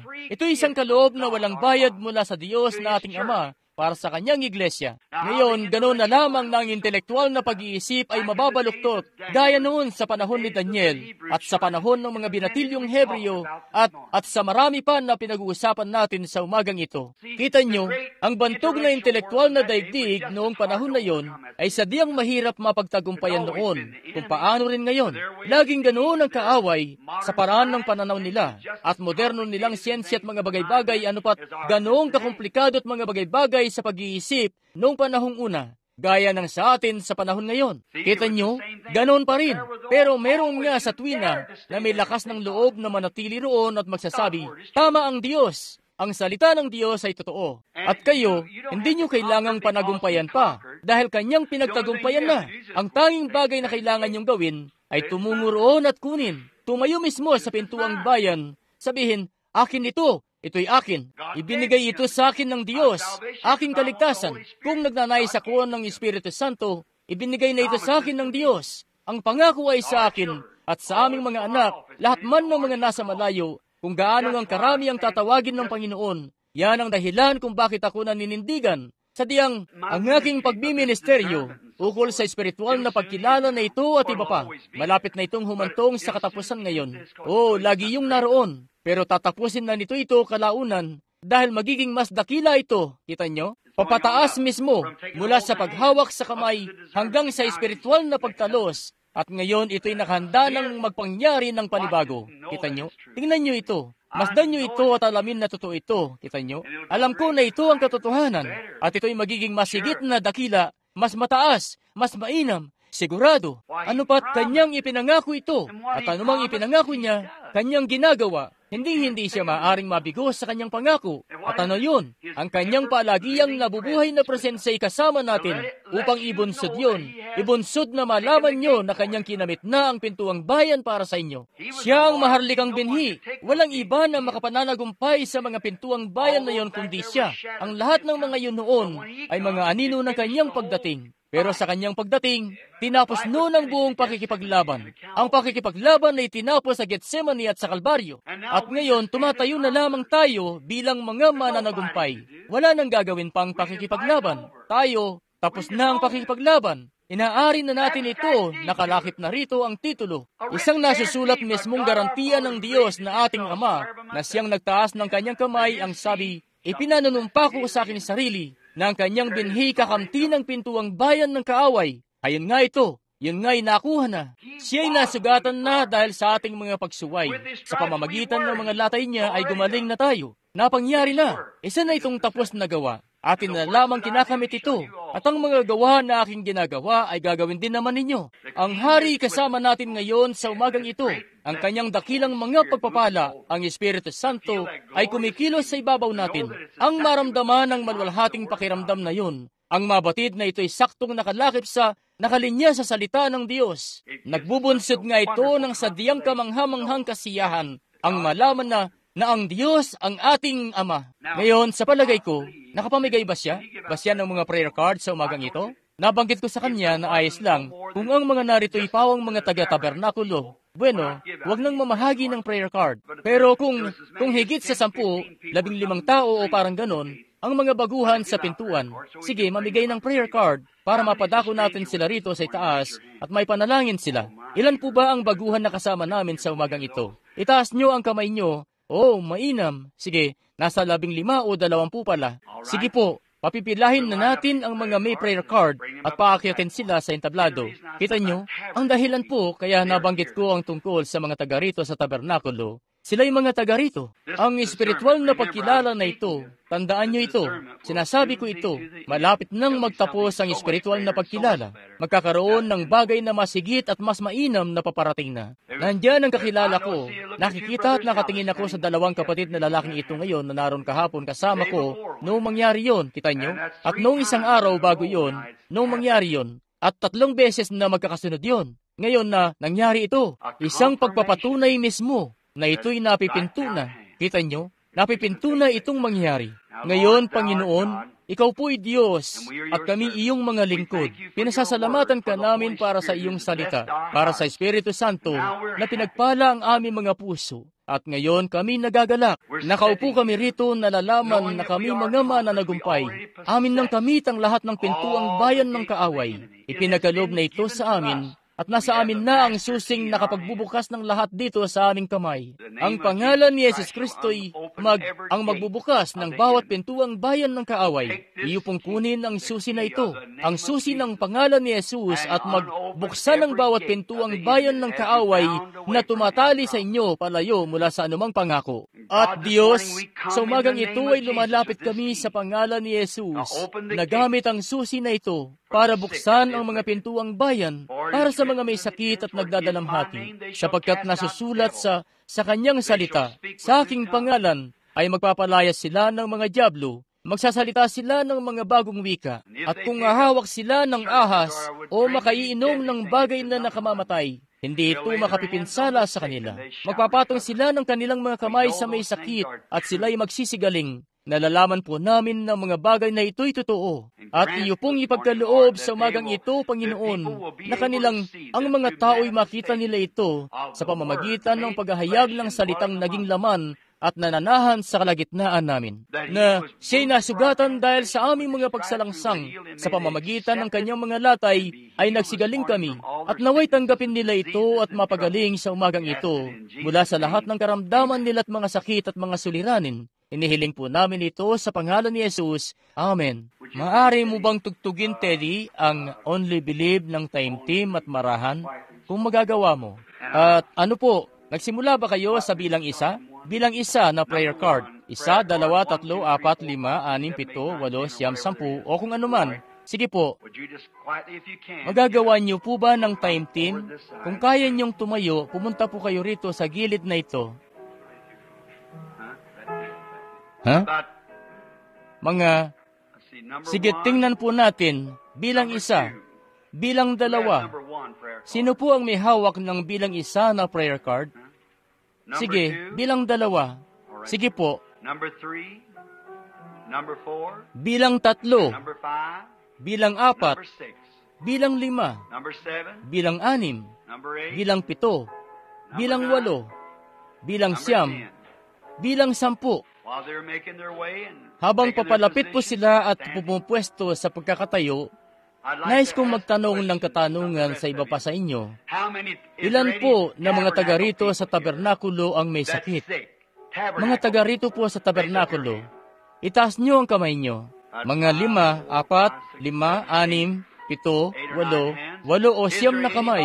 Meron po ba rito sa tabernakulo na mga hindi taga rito sa tabernakulo na sila'y bagong mukha sa amin? Na nahuli kayo ng dating sa gawain at hindi nakakuha ng prayer card, maaari nyo bang itaas ang kamay nyo? Sino man na may pangailangan sa Diyos na hindi regular na dumadalo rito sa tabernakulo? Sino man dito na hindi miyembro ng tabernakulong ito? At kayo po'y may sakit at wala kayong prayer card na nais nyong maalaala sa panalangin, magagawa nyo bang itaas ang inyong kamay? Bawat isa po. Sige po, mainam. Sige po. Ngayon, ihilingin ko kung maaari ba kayong tumaimtim sa abot ng makakaya nyo ng kaunti lang na sandali. At pagkatapos, tayo ay magpapasimula at mag-umpisa na. Ngayon, sige tingnan natin. Gaano karami ba ang pwede dyan, Billy? Sige, ang bilang 10 ba'y tumayo na riyan? Ang tinawag ko'y 1 hanggang 10. 11, 12, 13, 14, 15. Patayuin nyo na sila ngayon. Kung ang bilang po nila ay 10, 11, 12, 13, 14, 15, sila po'y patayuin na. Sige po. 1, 2, 3, 4, 5, 6, 7, 8, 9, 10, 11, 12. Kulang pa siguro ng 2. Mula 1 hanggang 15. 15, 16, 17, 18, 19, 20. 7, 8, 9, 10, 11, 15, 16, 17, 18, 19, 20. Oh, sandali lang po. Akin pong ibinilin sa kanya na mamigay ng prayer card sa mga taong hindi taga rito sa tabernakulo. Tama po, kita nyo? Dahil ang gagawin po ay, kita nyo, espiritual na pagkilala. Sinasabi kasi ng mga tao, ang mga tao namang ito'y taga rito sa tabernakulo. Kita nyo, sinasabi ko sa inyo, ilan po sa mga narito ang hindi pa nakadalo rito noon? Patingin po ng inyong kamay, mga hindi pa nakadadalo ng isa man sa mga pagtitipon ko noon. Bueno. Ngayon, sige po, pansumandali ngayon, kapatid na Teddy. Ngayon, sasabihin ko lang po ito na lahat kayo'y nabalitaan na noon ang tungkol sa mga pagtitipon kung papaano ito isinasagawa. Siya nga ba? Kayo po ba? Lahat po ba kayo'y nakadalo na sa mga pagtitipon? Kita nyo, noong ang Panginoong Yesus ay narito sa lupa, hindi siya nag-angkin na tagapagpagaling. Siya ang binhi ni Abraham. Tunay yan. At kamit niya ang pangako sa kanya. Ang sinabi niya ay, hindi siya makagagawa ng anuman maliban na ipakita sa kanya ng Ama. Tama po ba? Tapos sabi niya, hindi ako makagagawa ng anuman maliban na ipakita sa akin ng Ama kung anong gagawin. At nakita niya yun sa pamamagitan ng, hindi, maliban na sabihin sa akin ng Ama, maliban na ipakita sa akin ng Ama. San Juan 5:19. Ang nakikita ko na ginagawa ng Ama ay gagawin din naman ng Anak. Ngayon, sa kanyang paghayo, nalaman natin sa pasimula ng kanyang pagmiministeryo na pagkatapos niyang kunin ang luklukan ni David sa espiritual na pagsasalita, noong ang Espiritu Santo'y dumako sa kanya noon sa pagbabautismo ni Juan at siya'y naging ang pinahirang Mesyas, ngayon alalahanin niyo, siya ang anak ng Diyos nung siya'y panganak. Siya ang ipinanganak ng birhen na anak ng Diyos. Pero nung siya'y maging Mesyas, ay noon ngang ang Espiritu Santo'y dumako sa kanya. Dahil ang ibig sabihin ng Mesyas ay ang isa na pinahiran, kita nyo? At siya yung pinahiran noong ang Espiritu Santo'y dumako sa kanya. Napakinggan nyo na ang pangangaral ko tungkol sa ang kordero at kalapati. Pagkatapos, nasumpungan natin na noong siya, pagkatapos ng 40 araw na siya'y tinukso, siya'y lumabas na roon. At papaano nagsimula ang kanyang pagmiministeryo? At papaano yun nagtapos? Nasumpungan natin sa kanyang pagmiministeryo na may isang lalaki na nagngangalang Andres, na nagtungot hinanap ang kanyang kapatid na si Simon, na isang mangingisda, at dinala siya kay Jesus. At sinabi sa kanya ni Jesus, sabi, ang pangalan mo ay Simon, ang iyong tatay ay si Jonas. Mula ngayon, tatawagin kang Pedro, na ang ibig sabihin ay maliit na bato. Naalala niyo ba yon? At manghang-mangha ang lalaking ito sa sinabi sa kanya ni Jesus. Ngayon, ganon ba ang inaasahang gawin ng Mesiyas? Ilan po ang nakakaalam niyan? Sabihin, Amen, siya'y magiging propetang Diyos. Siya nga po, sinabi ni Moises, ang Panginoon ninyong Diyos ay magbabangon ng isang propeta na katulad sa akin. Darating ang panahon nang sino man na hindi makikinig sa propetang ito ay ihihiwalay sa kalagitnaan ng mga tao. Ngayon, pagkatapos nga'y nalaman natin, pagkalipas, ang kanyang pumaroon siya sa mga sariling kanya. Sino ang mga yon? Ang mga Hudyo sa natural. At mangyari na hindi siya tinanggap ng mga sariling kanya. Kaya ibinunsod niya na, ngayon, kinailangan yung dumako sa mga hentil, kita niyo, dahil hindi siya tinanggap ng mga sariling kanya. Datapwat ang lahat ng sa kanya'y nagsitanggap, sa kanila'y ipinagkaloob ang karapatan na maging mga anak ng Diyos. Kaya ngayon, bumaling siya sa mga hentil. At ganito na ito mismo ng 2,000 taon. Pero ngayon, pansinin niyo ang mga bagay na ginawa niya. Pagkatapos si Felipe, matapos na makita niya na ipinangyari ito, nagtungo siya at hinanap si Nathaniel. At sabi kay Nathaniel, ang kanyang natuklasan at kung ano mismo ang ginawa ni Jesus. At namangha si Nathaniel roon. Halos hindi siya makapaniwala. Pero noong makadako siya mismo sa presensya ng Panginoong Jesus, noong masumpungan niya kung nasaan siya, noong makadako siya roon sa kanyang presensya, ang sabi ni Jesus, narito ang isang Israelita na sa kanya'y walang daya. Ngayon, kung kayo ang nakatayo roon, sa palagay mo ba may sapat kayong pagka-espiritual na mauunawaan nyo kung sino yon? Sa palagay nyo ba ganon din ang gagawin nyo? Ngayon, masdan, kita nyo, ang lalaking yon, isa lamang estranghero, isang ayan nga, marahil siya isang mangingisda, isa siyang karpintero, ganun nga siya. Ang lalaking ito na karpintero ay nakatayo roon, isang lalaking edad medya, at naritong lumapit ang isa pang lalaki. Tumingin siya sa lalaki, katulad nga sa mga kalalakihan din na narito. Sabi, narito ang isang Israelita na sa kanya'y walang daya. Bueno, paano niya nalaman na isa siyang Israelita? Hindi nga sa paraan ng pananamit niya, dahil pare-pareho naman ang pananamit nila, na sa kanya'y walang daya. Paano niya nalaman ng taong ito ay isang lalaki na walang daya? Kaya namangha ang lalaking ito. Yamang isa siyang tunay na mananampalataya, sabi niya, Rabbi, o kapatid, mangangaral, guro, kailan mo po ako nakita? Kita niyo? Tinanong niya siya. Sabi niya, bago ka pa tawagin ni Felipe, nung nasa ilalim ka ng puno, nakita na kita. Sabi nung lalaki, ikaw ang anak ng Diyos. Ikaw ang hari ng Israel. Ang sabi ni Jesus, dahil sinabi ko ito sa iyo, ngayon ba'y sumasampalataya ka sa akin? Ngayon, ikaw ay makakakita ng higit pang mga bagay kaysa rito. At yan ang dahilan kung bakit naniniwala ako ng Iglesia ng Buhay na Diyos ay makasusumpong ng isang masigit na bagay kaysa rito. Napipinto na itong magumpisa ngayon. Malapit-lapit na, kita nyo? Dahil kanilang sinampalatayanan ito. Sila na tinanggihan ito dahil sa harang ng denominasyon. Duda ako kung maniniwala ba sila sa kahit ano, kita nyo? Mga bagay, alinman yan sa lalakad ka sa liwanag o bulag ka. Ang liwanag nga'y nakabubulag o maaari ring magtanglaw sa dinaraanan. May maliliit na ibon na nakita ko sa may Statue of Liberty. Sigurado ako na makikita mo yon, kapatid na Toms. Pag-akyat mo doon, kita mo? Yung mga ibon nga'y iniuntog-utog nila ang kanilang ulo hanggang sa mamatay sa bagay na yun doon. At kaya ang sabi ko, ano pang nangyari? Sabi, sa halip po kasi nasundan nila ang liwanag noong bumagyo para pumunta sa ligtas na lugar. Ang ginawa ng mga ibon ay pilit nilang pinapatay ang liwanag. Napatay tuloy nila ang sarili nila. Yan nga mismo ang mangyayari kapag kakalaban kayo sa liwanag. Mapapatay nyo lang ang sarili nyo sa espiritual. Kayo po'y lumakad lamang sa liwanag dahil siya'y nasa liwanag. Pagkatapos, tayo ngayon magkakaroon ng pagbubuklod sa isa't isa. Ang lahat ng mga iglesia ay mananampalataya at uusad at magtatamasa ng mga pagpapala ng Diyos. Hindi po ba't magiging kahanga-hanga yon? Tingnan niyo po ang babaeng Samaritana noong lumapit siya. Isa siyang Samaritana. Ngayon, hindi isang Hudyo. Isa pong Samaritana. At sabi ni Jesus, dalhan mo ako ng may inom. At nagkaroon ng pag-uusap. Ito po'y para sa mga baguhan ngayon. At nagpatuloy ang kanilang pag-uusap. Ngayon, hindi pa kilala ng babae na siya ang Mesiyas. Isa lamang Isa lamang siyang lalaki, isang Hudyo. Nakita niyo kung papaano ang unang sinabi ng babae? Sabi ng babae, naku, hindi kaugalian para sa inyo ng mga Hudyo na makipag-usap sa isang babaeng taga Samaria katulad nito. Sabi ng babae, wala tayong kaugnayan sa isa't isa. Sabi ni Jesus, pero kung nakikilala mo kung sino ang kausap mo, ihingi ka sa akin ng may inom at dadalhan kita. Bibigyan ka ng tubig na hindi ka na pupunta rito para umigib. Aba, sabi ng babae, ngayon sandali lang po. Sabi ng babae, sumasamba kami sa bundok na ito at kayo na mga Hudyo ay sumasamba sa Jerusalem. Sabi ni Jesus, pero dumarating ang oras na hindi na kayo sasamba sa Jerusalem o sa bundok man na ito, kundi sa Espiritu, dahil ang Diyos ay isang Espiritu. At sila na sumasamba sa Kanya ay kinakailangan sumamba sa Kanya sa Espiritu at katotohanan. Kita nyo? Bueno, nagpatuloy siya. Pinagpatuloy ang pakipag-usap hanggang sa masumpungan niya kung nasaan ang suliranin sa babae. Ano, alam nyo ba kung ano ang suliranin sa babae?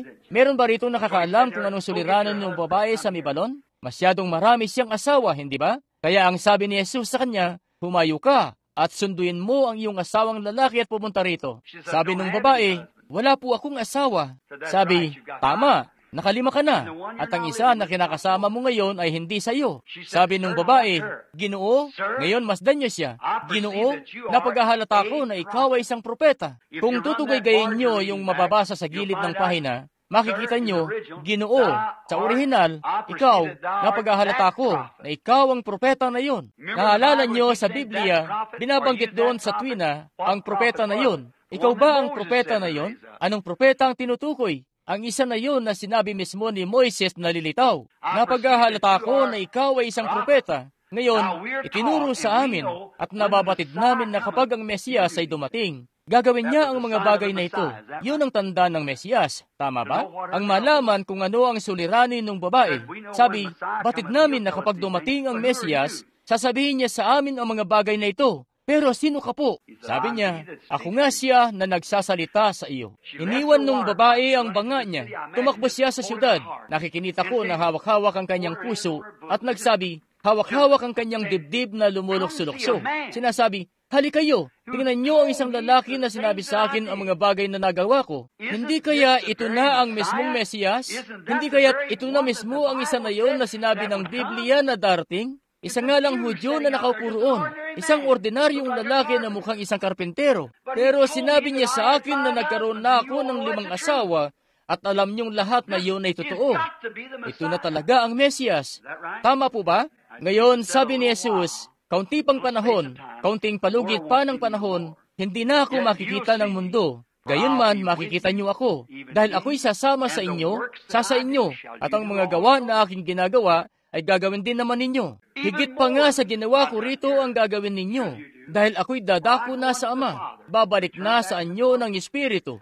Ginayaran na ang alay, namatay na ang maharlikang binhi. Ang maharlikang binhi bumangon muli. Ngayon, ang iglesia ay tumatayo na pinag-aring ganap sa pamamagitan ng pagsampalataya doon, at ang maharlikang binhi makadadako sa mga taong ito at ipagiging mga kasamang tagapagmana, mga anak na lalaki at mga anak na babae ng Diyos. Ngayon, sa iba pa sa inyo na nariyan, na wala sa pila na ito para sa pananalangin, ibinilin ko sa kanya na mamigay ng prayer card sa mga tao na, nung tawagan ko siya kaninang umaga, tinawagan niya ako, sabi, nais niyo po bang pumunta at mamigay ng ilang prayer card, Daddy? Sabi ko, kung mga nasa 10 ang mga tao na hindi taga rito sa tabernakulo. Ngayon, paminsan-minsan sa tabernakulo, nagtatawag ako at namimigay ng mga prayer card. Bumabaling kayo, sinasabi, bueno, kilala niya kasi sila. Taga-tabernakulo kasi sila. Alam na niya ang kalagayan nila. Siya nga. Kaya naman bumabaling ako. Sinasabi ko, sila lang na mga hindi taga rito sa tabernakulo ang papipilahin. Bueno, kayo na mga hindi taga tabernakulo, kayo po ang papupuntahin dito sa pila para sa pananalangin. Oh, hindi nga namin sila kakilala. Kasabihin ng tabernakulo, hindi namin alam kung anong suliranin sa kanila. Maaring nagsisinungaling lang siya tungkol dito. Kita nyo? Kaya sasabihin ko, wala nang pupunta. Hayaan na mismo ang Espiritu Santo na pumili sa mga narito na mga hindi taga rito sa tabernakulo. Basta't nakaupo rito, kahit ganoon, meron pa rin kayong wala talagang paraan para ang tao'y maiyakay sa Diyos. Maliban na itinalaga na siya noong una pa na maging anak ng Diyos. Talaga pong walang paraan para magawa yon. Sinabi ni Jesus, walang makalalapit sa akin maliban na palapitin siya ng aking Ama. At yan ang katotohanan. Lahat mismo ng gawin niya, mayroon at mayroong kumukontra. Kung ginawa niya ito sa paraan na ito, ang dapat sanay sa paraan na ito. At kung sa paraan na ito, ang dapat sanay sa paraan na iyon. Kita nyo, yon ay di pagsampalataya mismo. Pero ang karunungan ay pinatototohanan ng kanyang mga anak. Kaya inyong nakita nyo, ngayon dito, sinisikap kong sabihin sa kongregasyon na ito ng mga tao, ito na si Jesus Kristo'y ang maharlikang binhi na yon. Hindi tayo yon, siya yon. Tayo'y mga tagapagmana lamang doon. Pero ang lahat ng mga bagay ay atin nga. Papaano kaya kung naroon kayo noong pagkakataon na yon, noong lumapit si Simon, at kayo, wala mismo? Yun yung unang beses na ginawa niya yon. Ngayon, yan po mismo ang unang beses para sa mga taong ito, kung kanyang gagawin ito. Hindi pa nila ito nakikita noon. Pero noong si Simon nga'y lumapit doon, isang dati ng mangingisda, walang sapat na edukasyon para ilagda ang kanyang pangalan sa kapirasong papel. Sinabi ng Biblia na siya'y mangmang at walang pinag-aralan. Ang at ay isang pangugnay. Kapwa mangmang at walang pinag-aralan. At pagkatapos noong lumapit siya roon bilang tanda, isang puwersa, si Jesus, ang sabi ni Jesus, ang pangalan mo ay Simon. Ano sa palagay niyo ang naisip niya noon? Ano kaya ang papasok sa isip niyo kung naroon kayong nakatayo doon? At ang pangalan ng tatay mo ay Jonas. At mula sa araw na ito, patawagin ka ng Pedro. Ano kaya ang maiisip niyo? Binabasa lang ba ng lalaki ang isip niya? Bueno, kung kayo, anong maiisip niyo? Maiisip niyo ba na yun ang tanda ng Mesiyas? Kung ganoon ang tanda ng Mesiyas sa isang kapanahunan na yun, marapat lamang na yun pa rin ang tanda ng Mesiyas sa ikalawang kapanahunan, sa ikatlong kapanahunan, sa ikapat na kapanahunan, marapat lamang na yun at yun din sa bawat kapanahunan. Dahil ang Diyos ay hindi maaring mabago. At ilan ang nakakaalam na ang Mesiyas ay Diyos. Tunay, yun mismo ang pinahiran. Tunay, kaya hindi siya maaring mabago. Kinakailangan na ganun pa rin siya. Yan ang dahilan kung bakit kinailangan niyang ipasaksi ang saring bagay sa mga taga-Samaria, gaya ng ginawa niya sa mga Hudyo. Dahil ang tatlong nasyonalidad ng tao ay mga lahi ni Ham, Sem, at Japhet, Hudyo, Hentil, at Samaritano. Ngayon, napansin niyo ba ang Espiritu Santo? Ilan po ang nakakaalam na na kay Pedro ang mga susi ng kaharian? Napansin niyo ba? Binuksan niya yun noong araw ng Pentecostes para sa mga Hudyo. Si Felipe nagtungot ng aral sa mga taga-Samaria at binautismon sila sa pangalan ni Jesus Kristo. Pero hindi pa dumarating sa kanila ang Espiritu Santo noon. Kinailangan nilang ipadala at papuntahin si Pedro na nagpatong ng kanyang mga kamay sa kanila at natanggap nila ang Espiritu Santo. Tama po ba? At sa bahay ni Cornelio, tinanggap ito ng mga hentil. Hayon nga ang lahat ng yun. Mula noon, siya'y bukas na sa lahat ngayon. Kaya hayon nga, kita nyo, kailangan niyang buksan yun. Ang Diyos ay may pamamaraan ng paggawa ng mga bagay-bagay. Ngayon, sa umagang ito, kung ang isa na ito na nagbigay ng pangako sa binhi, at kung ang binhi nakaupo rito, gusto kong maniwala na bawat isa sa inyo ay ganun nga. Kung ang binhi nakaupo rito, tunay na makikita ng binhi ang pangako. Ngayon, bawat isa sa inyo na nakatayo rito na nagtaas ng kanilang mga kamay, hindi pa sila nakadadalo sa mga pagtitipon noon. Sila'y mga estranghero sa akin, hindi ko sila kakilala. Sila'y dumalo lang dito, at mga ilang minuto ang nakararaan, binigyan sila ni Billy ng prayer card, at dito po'y nakatayo sila rito. Marami sa inyo ang nariyan na nagtaas ng inyong mga kamay, kaya't wala kayong mga prayer card, at kayong mga estranghero mismo rito. Wala po yung anumang magiging sagabal dito. Sumampalataya lamang kayo na kayo tagapagmana ng pangakong yun.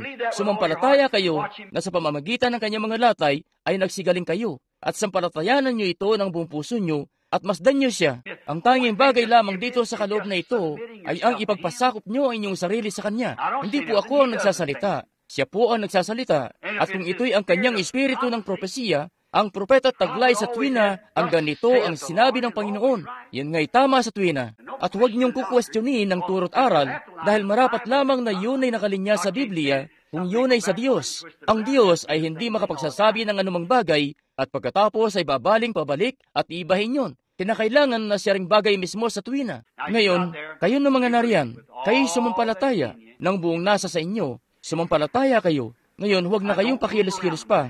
Manatili lamang kayo sa pagkakaupo nyo ngayon. Ang lahat po ng sadyangang marahan at taimtim sa abot ng makakaya nyo. Mangyari nga na sa umagang ito, ang unang tao na nakatayo rito ay isang lalaki. Ngayon, kukunin natin ang kasulatan na ito. Ngayon, nakikita nyo ba kung saan ako nakatayo? Ilan po ang nakakaunawa niyan? Ito ang mga kalalakihan at mga kababaihan na nakatayo rito na hindi ko pa nakikita kailanman sa buhay ko. Hindi pa sila nakakadalo kahit kailan sa pagtitipon At nakikita nyo kung saan sila nakatayo. Hindi nila alam kung anong mangyayari. Hindi ko alam kung anong mangyayari. Pero ipinangako ito ng Diyos. Hindi alam ni Abraham kung ano mismo ang mangyayari nung hugutin niya ang patalim para patayin si Isaac. Pero nangako sa kanya ang Diyos. Sapat na yun. Kanyang tinanggap siya bilang isa mula sa patay. Yamang nalalaman na magagawa niya siyang buhayin mula sa patay. Tama ba? Kaya sapat na yon. Ngayon, ito ang isang lalaking nakatayo sa tabi ko. Hindi ko pa siya nakikita kailanman. Wala akong nalalaman tungkol sa kanya. Kami estranghero sa isa't isa. Hindi man namin kilala ang isa't isa. Kilala naman kami kapwa ng Diyos. Ngayon, sa pamamagitan ng isang makalangit na kaloob, kung magagawa ko sa pamamagitan ng ipinagkaloob, ngayon, ang mga kaloob na yon ay kalakip na noong ipanganak ka. Ang Diyos ay paunang nagtatalaga bago itatag ang mundo. Ilan ang nakakaalam nun? Kaya hindi yun dahil sa kung anong mayroon sa akin, kaya nakuha ko ang kaloob na yon. Ang Diyos ang sadyang pumili nun. Hindi ako ang pumili nun. Siya ang pumili nun, kita nyo? Katulad sa mga propeta noon sa Lumang Tipan at iba't ibang tao, tinalaga na sila nung una pa lang na gawin ito. Ngayon, kung ang lalaki po'y may sakit, hindi ko siya mapapagaling. Kung ang lalaki may pangangailangan, kumporme nga yun sa pangailangan niya, kung matutulungan ko ba siya o hindi. Marahil nga, kung isang bagay yun na parang siya, isang munting bagay lang na maaari ko naman siyang matulungan, ayan nga, ikagagala kong gawin yun. Marahil may pagkamainitin siya ng ulo. Marahil hindi pa nga siya isang Kristiyano. Marahil isa na siyang Kristiyano. Marahil nagkukunwarian lang siya. Hindi ko alam. Ano kaya kung pumunta lang siya para lihim na umatake, nakapuslit, at nagpunta rito at nagkukunwari lang na kung ano? Masdan nyo kung anong mangyayari, kita nyo? Basta tingnan nyo kung anong mangyayari. Hindi ko alam. Pero kita nyo, kung makatatayo kayo rito, kung ganoon ay makatatayo kayo ng ganap, yamang nalalaman na ang Diyos ay nangako. Ang Diyos ay tumutupad sa kanyang pangako, kita nyo? Ngayon, kung ang Diyos ay tumutupad sa kanyang pangako, sa gitna, dito mismo ngayon sa mga tao. Ilan po sa mga narito ang pupwesto riyan at ng buong puso nyo ay sasampalataya rito, ng buong puso nyo ay sasampalataya kayo, kung ganoon ay maniwala lamang kayo sa akin. Ngayon, tingnan natin. Kunin natin ang kasulatan. Ngayon, si Simon Pedro ay lumapit sa Panginoong Yesus. At sa paglapit niya sa Panginoong Yesus, sinabi ng Panginoong Yesus sa kanya kung sino siya. At sinabi sa kanya ang mga bagay tungkol sa kanyang buhay. Bueno, ang siya ring Jesus ay nabubuhay ngayon. Siya, nananampalataya ka ba na siya'y bumangon mula sa mga patay? Naniniwala ka ba na ang Espiritong pagka-Mesiyas ay nananahan mismo sa iglesia sa panahon ngayon? Gaya ng pananahanan nito noon sa tuwina. Bueno, ngayon, kayo na nariyan sa mga tagapakinig na walang prayer card. Kayo po'y tumingin lang ng diretso sa gawirito at sabihin, Panginoon, siyangat walang mga prayer card ang nakaupo sa mga tagapakinig. Pinatayo ko na silang lahat dito. Kayo na mga nariyan sa mga tagapakinig, sabihin nyo, Panginoon, iyo pong hipuin ako. Tingnan nyo nga kung anong mangyayari. Tingnan nyo kung anong mangyayari. Ngayon, Ginoo, kung may paraan lamang sa mundo para matulungan kita, gagawin ko. Kita mo? Ako'y isa lamang, tayo estranghero lamang sa isa't isa. At ito ang unang beses na aking nakatagpo ka. Pero ako'y may pananagutan bilang isang ministro na sabihin ng katotohanan at maging isang saksi kay Jesus Kristo. At ngayon, sige't huwag mong sabihin sa akin ng anumang bagay. Nais ko lang sagutin mo ako kung ito ba'y totoo o hindi. At pagkatapos, ay hayaan siyang gawin ito. At kung siya'y magpapamalas sa siya ring paraan dito sa entablado, sa pamamagitan ng katawang ito na ginawa niya noon sa katawan ni Jesus, ang Diyos yun na na kay Kristo. Sinabi ni Jesus, hindi ako gumagawa hanggat ang Ama na nasa akin ay ipakita sa akin. Sinasabi niya sa akin kung ano ang gagawin. Kaya hindi si Jesus ang nagsabi roon sa babae. Ang Ama yon na nasa kanya ang nagsabi sa babae. Hindi si Jesus ang nakatalos kung sino si Simon Pedro. Ang Ama mismo na nakapanahan sa kanya ang nakaalam kung sino si Simon Pedro. Ganon nga, kita nyo? Ganon yon. Sige't sasabihin ko sa iyo ngayon, isa kang Kristiyano. Siya nga po, dahil may tumatanggap na espiritong pumipintig ng may kaluguran. At siya, ang lalaki isang mananampalataya. Isa siyang Kristiyano at pinahihirapan ka ng isang kondisyon na pagka-nervyos na nagdudulot sa iyo ng sakit sa tiyan. Tama ba? Kita nyo? Ngayon, eksakto mismo. Paano na pangyari yun? Paano ko nalaman yun? Paano ko naman malalaman yun? Hindi pa naman tayo nakikita noon. Ito yun, hindi ba? Marahil magsasabi pa siya ng ibang bagay tungkol sa iyo. Sinasabi ko sa iyo, ito ang isang bagay. Nakikinita ko ang isang babae sa tabi mo. Kasama mo ang babae. Asawa mo ito. Kailangan niya ng tulong din. Siya nga po, sumasampalataya ka ba na masasabi sa akin dito ng Diyos kung anong suliranin sa iyong asawa? Bueno, sige, may problema siya sa puso, mga komplikasyon. Tama, hindi ba? Pagka-nervyos din. Siya nga po. Ngayon, hindi ka taga rito sa siyudad. Dito ka sa direksyong ito dumadaan sa pag-uwi mo papuntang Cincinnati. Tama, taga Cincinnati, Ohio ka. Ang pangalan mo ay Milliken. Bumalik ka, umuwi na magaling na. Pagpapalain ka ng Diyos at ikay gagaling. Ikaw at ang asawa mo, pagpalain ka ng Diyos. Lumapit ka lang, Ginoo.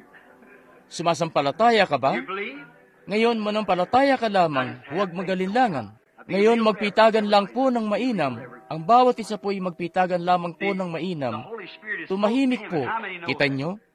Napakasensitibo ang Espiritu Santo. Ilan po ang nakakaalam niyan?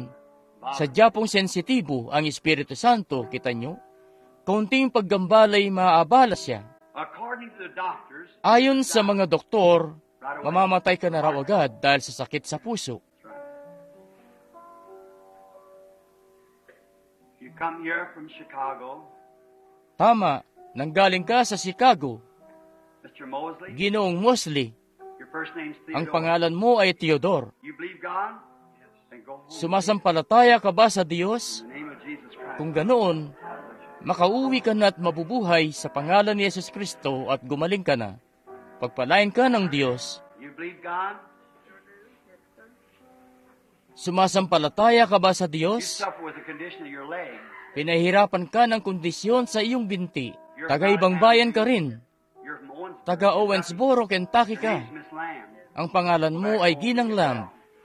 Umuwi ka na't gumaling na. Ang ginang na nakaupo riyan ay taga-Owensboro rin. May magaka sa iyong dibdib dito. Rest here. Operahan na sana bukas. Humayo ka na nananampalataya at mabuhay ka. Sumasampalataya ka ba, Ginoo? Estranghero tayo sa isa't isa. Ang pangalan mo ay Ginoong Gilmore. Tama, nanggaling ka naman sa Anderson, Indiana, kung saan naroon ang malaking kilusan ng Church of God. Tama, nakatayo ka rito para sa anak mong babae na kalahating nagdurusa. Paralisado siya sa kalahati. Sumasampalataya ka ba? Kung ganoon, umuwi ka at sumpungan ang anak mong babae sa kalagayan na sinasampalatayanan mo. Bueno, pagpalain ka ng Diyos, manampalataya ka, manampalataya. You believe with all your heart. Sumasampalataya ka ba ng buong puso mo, Ginoo? Taga-Indianapolis ka.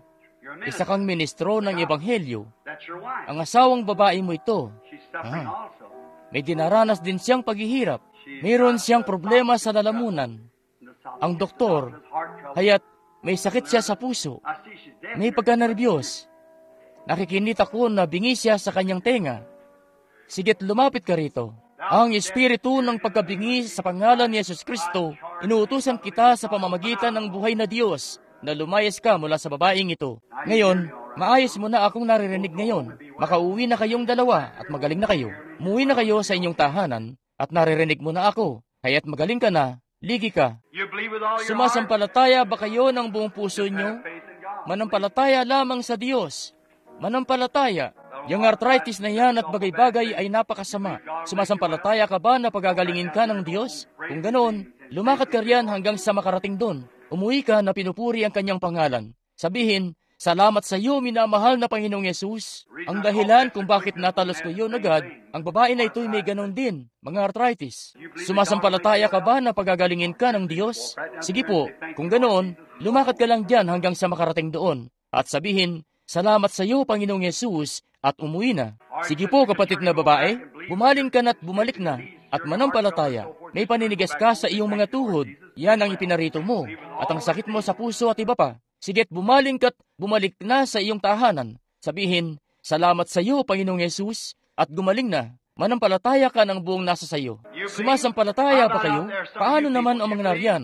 Ilan sa inyo? Sumasampalataya ba kayo? Sa munting binibini na nakaupo riyan, na itim ang buhok, na may sakit na epilepsy, sumasampalataya ka ba na pagagalingin ka ng Diyos? Tinatanggap mo ba? Bueno, kung tinatanggap mo, kanyang gagawin ito. Ito pong nakaupo ang isang mga ngaral. Nakaupo rito, nagnanais ng mas malapit pang paglakad kasama ang Diyos. Hindi po ba, Ginoo? Sumasampalataya ka ba na gagawin ito ng Diyos para sa iyo? Itaas mo ang kamay mo at sabihin, tinatanggap ko ito. Sa ginang na nakaupo rito na ibinaba ang kanyang kamay, may suliranin siya sa espiritual na iniisip niya. Tama, ito ang isang munting ginang dito. Iniisip kung siya ba'y magkakaanak pa. Tama, Kayo po'y nakadalo na sa isa sa mga pagtitipon ko. Ipinapangako ko sa iyo, sa pamamagitan ng Diyos, ang isang sanggol. Hindi ba? Bueno, kung ganoon, umuwi ka na't magkaroon nito. Huwag mo na itong alalahanin pa. Sumasampalataya ba kayo ng buong puso nyo? Lahat kayo? Ang bawat isa ba sa inyo'y sumasampalataya? Kakamtin ng binhi ni Abraham ang pintuan bayan ng kaaway. Kayo ba'y binhi ni Abraham sa pamamagitan ni Jesus Kristo? Itaas nyo inyong kamay kung kayo nga. Kung ganoon ay patungan nyo ng mga kamay ang katabi nyo, ang inyong katabi sa isa't isa. Magpatungan kayo ng mga kamay sa isa't isa. Kamtin nyo na ang pintuang bayan ngayon. Sa inyo ito, pagmimiyari nyo ito, ang panalangin ng pananampalatay makapagliligtas ng may sakit. Ibabangon siya ng Diyos. Sige, manalangin kayo sa sarili-sarili ninyong paraan. Manalangin kayo sa paraan na ginagawa niyo sa inyong simbahan. Ipanalangin niyo ang mga tao na nasa paligid niyo ngayon. Ipatong niyo ang inyong mga kamay sa isa't isa at manalangin. Panginoong Yesus, kami dumudulog sa dakilat pinakamakapangyarihan sa lahat na pangalang iyon ng maharlikang binhi, ang binhi ni Abraham na ipinangako sa kanya sa bundok, kung saan ikaw ay naglaan ng isang kordero. At inilagay ang kordero na iyon sa ilang, isang di malirip na bagay, katulad ng iyong ginawa sa mga squirrel na iyon kahapon.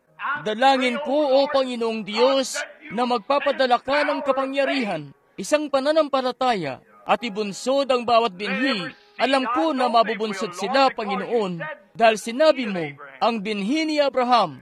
At kung meron dito na nagpapanggap lang na binhi, at hindi naman binhi, patawarin mo po sila para sa kanilang pananadya rito, o pagpapanggap, at nawa ang Espiritu Santo mismo ngayon paalabin ang kanilang kaluluwa sa pamamagitan ng buhay na pananampalataya. Iyo pong ibunsod ang Espiritu Santo na umugoy sa bawat puso at pagalingin ang bawat isa rito. Sila po'y nagpapatungan ngayon ng kanilang mga kamay sa isa't isa. Sinabi ng maharlikang binhi, ang mga tandang ito'y lalakip sa kanila ng mga sumasampalataya. Kung magpapatong sila ng mga kamay sa mga may sakit, sila'y gagaling. At ang isa na nagbitaw ng pangako'y narito mismo ngayon, ipinapakita ang kanyang sarili na narito siya. Heto ang binhi na ang kanilang mga kamay ay nakapatong sa isa't isa. Ang mga tandang ito'y lalakip sa kanila ng mga sumasampalataya. Naway ang Espiritu Santo'y dumaluyong sa bawat isa na kanilang mga kamay patungo sa mga puso ng mga tao, patungo sa mga katawan, at pagalingin ang bawat isa na nasa makalangit na presensya. Iyo pong ipagkaloob ito, Panginoon. Sinasaway ko ang dyablo. Sinasaway ko ang lahat ng di pananampalataya. Sinasaway ko ang bawat masamang espiritu. Sinasaway ko ang bawat nagpapanggap. Sinasaway ko ang lahat ng kontra sa salita ng Diyos. At iyo pong ibunsod ang Espiritu Santo na dumako sa kanyang pwesto sa puso ng mga tao ngayon mismo sa pamamagitan ng pananampalataya. Nawa ang bawat sakit at bawat karamdaman, bawat pagdadalamhati umalis na mula sa mga tao sa pangalan ni Jesus Kristo. Amen. Ngayon, binhi ni Abraham, kayo na ang angkan ay maharlika, kayo na pinangakuan sa pamamagitan ng biyaya at paglingap ng Diyos, ilan sa inyo ang makapagtataas ng inyong kamay magsasabi, natanggap ko ang bagay na hiniling ko. Salamat, hayan nga. Para dyan mismo ang pangako. Yan ang dahilan at ibinigay ang pangako.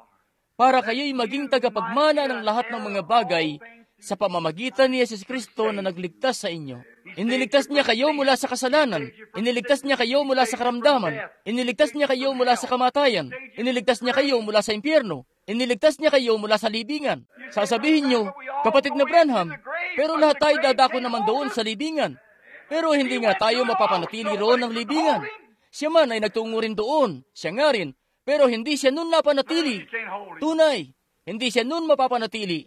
Bueno, kapatid na Branham, ako'y natutukso ng husto. Siya man ay tinukso rin, pero kanyang iniligtas kayo mula sa tukso. Huwag mo kaming ihatid sa tukso, kundi iligtas mo kami mula sa masama. Kita nyo? Kanyang ginawa yun. Itong lahat ay pagmimiyari nyo na. Ang lahat ay pagmimiyari nyo na sa pamamagitan ni Jesus Kristo. Ibinigay niya sa inyo ang lahat ng walang bayad. Walang bayad ito, walang kahit na ano. Ito'y sadyang sa inyo na mismo ngayon. Hindi po ba kayo nagagalak dahil dito? Hindi po ba kayo nagagalak dahil sa Kanya? Salamat sa Diyos. Ngayon, magkakaroon po ng mga gawain dito mamayang gabi. Opo, sa gabi na po ito, 7:30 ngayong gabi. Sige't ibibigay ko sa pastor para sabihin sa inyo. Sige po, sige po. Ngayon, sa susunod na linggo ng umaga, loobin ng mabuting Panginoon, babalik po ako para manalangin para sa mga may sakit, sa tabernakulo o saan man.